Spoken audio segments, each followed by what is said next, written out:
Grateful. The Beat with Ari Melber starts right now. Hi, Ari.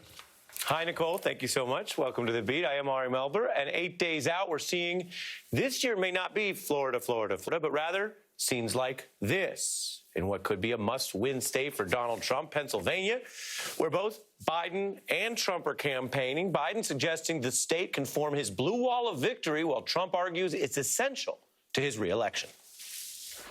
That's why we're here, and you know that blue wall has to be reestablished. With the grace of God and the goodwill of the neighbors, I'm going to win Pennsylvania.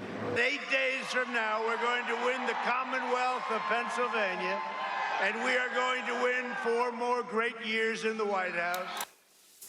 The Biden campaign seeing these big states like Pennsylvania as a way to potentially win decisively and even early on election night. And in this final week, I can tell you for Biden, the hard evidence there is mixed. Democrats are absolutely psyched about what you see here, leading the early vote, doubling Republican turnout.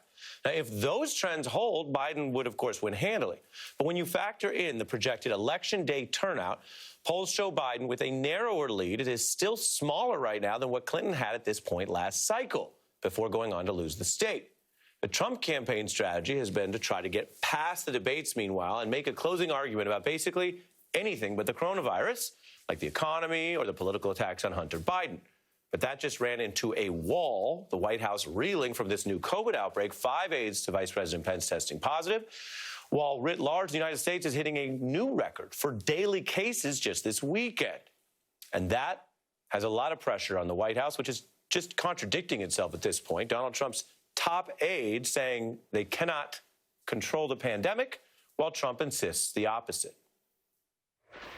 We're not going to control the pandemic. We are going to control the fact that we get vaccines, therapeutics, and other mitigation. No, not at all. In fact, the opposite. Absolutely the opposite. As the White House bobbles some of this message, Barack Obama out with new attacks. I have more on the specifics later in the hour. I also want you to know we have a special joint appearance tonight by James Carville and Cecile Richards. And Mary Trump joins us live in this upcoming segment. So plenty going on as we kick off the final full week before the election. But we begin with Heather McGhee from Color of Change and Professor Jason Johnson. Good to see you both. Heather, sometimes the politics and the policy do connect. There's a COVID problem across America. There's a COVID problem in the White House, and it's the opposite of what Donald Trump wanted to close on. That's right. He wanted it to go away. He wanted his own top-rated free health care paid for by taxpayers, of which he is barely a number, to make it, his experience be the experience of millions of Americans. But as predicted, we are in another spike. It's not something that Democrats are happy about, because Democrats, generally speaking, care about the lived experience of our fellow Americans. But this is what's going to be the closing issue in the 2020 election, is can this president keep this country safe? And the fact that he can't even seem to keep himself, his wife, his son, his vice president's inner circle safe means decisively no. And that's where you see seniors starting to turn, African Americans who've been disproportionately hard hit, and immigrant communities actually turning out at very high rates right now to say no more of this danger in our communities. And Jason, I'm psyched here as we go through the last final week before the election. I don't want to be too philosophical with you, but people do say sometimes everything happens for a reason. You ever met anyone who says that? I've met a couple people who say that every once in a while. Yeah. And in my life experience and in covering the news, everything does not happen for a reason. Some things are inexplicable. Some things are unfair. Sometimes it seems like karma is working, and other times not. I think when you just look around the world. And so I'm curious whether you think this is mobilizing for those, at least on the Democratic side, who look at this as a thing that is happening for a reason. That if you hold super spreader events, if you model bad behavior for the public, and you happen to apply it to yourself, well, more people at the White House get COVID. If you wanted a closing argument that allowed you to pivot, you'd have to be doing things that made COVID less likely, which is not what apparently Vice President Pence's aides are doing, Jason.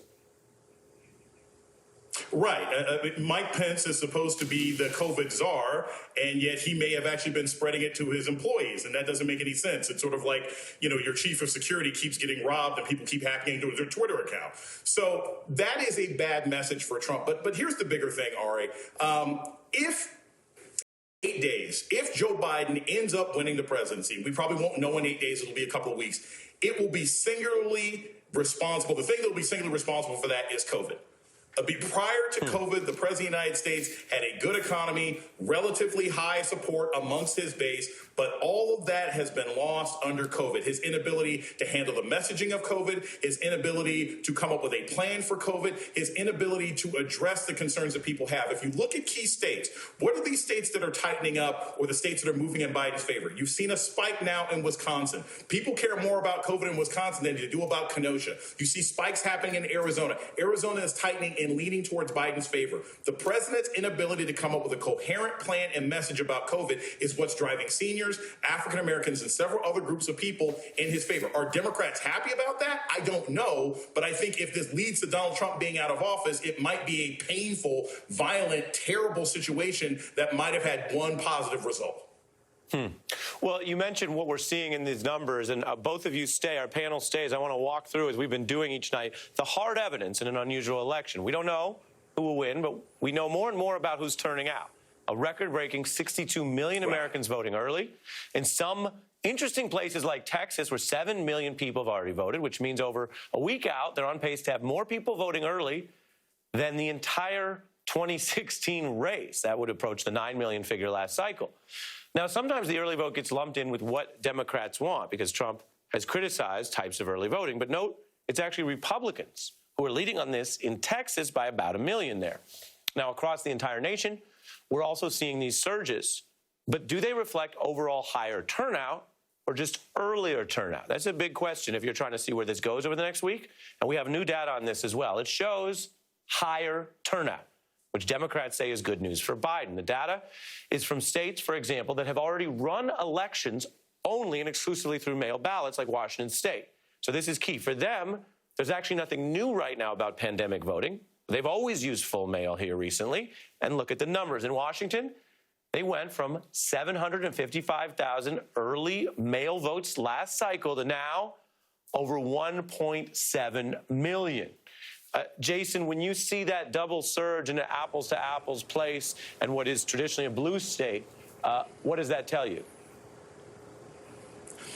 This is a great question, Ari, because I was literally just talking to some campaign to get out the vote activists in Georgia earlier today. There are some states where early voting is just cannibalizing same-day voting, right? It's the same people. They just happen to be doing it early. But if you look at places like Arizona, look at places like Pennsylvania, look at places like Texas. In Texas, 10 to 12% of the early voters are people who didn't vote in 2016. About 8% of the early voters are people who have no voting record whatsoever. And amongst those early new voters, there is an 8% sort of advantage for Joe Biden. So what we're looking at is a situation where new and infrequent voters are turning out. They tend to be turning out for Biden, which means right now, if we were to estimate, and things could change, Republicans are going to have a same-day voting advantage of probably 5 to 8% in order to make up for the advantage that Democrats seem to be showing and Democrat-leaning voters are showing in early voting. So it presages something positive for Democrats on one level, but we have to see what that same-day voting looks like next Tuesday. Yeah, Heather, we've emphasized this a lot in our reporting because people can make up their own minds, but we know more earlier than we've had in past cycles. And so what you start to see, which is not a prediction, I don't do those, but you start to see that as of today, right, Biden is leading in polling, mail vote, and early vote.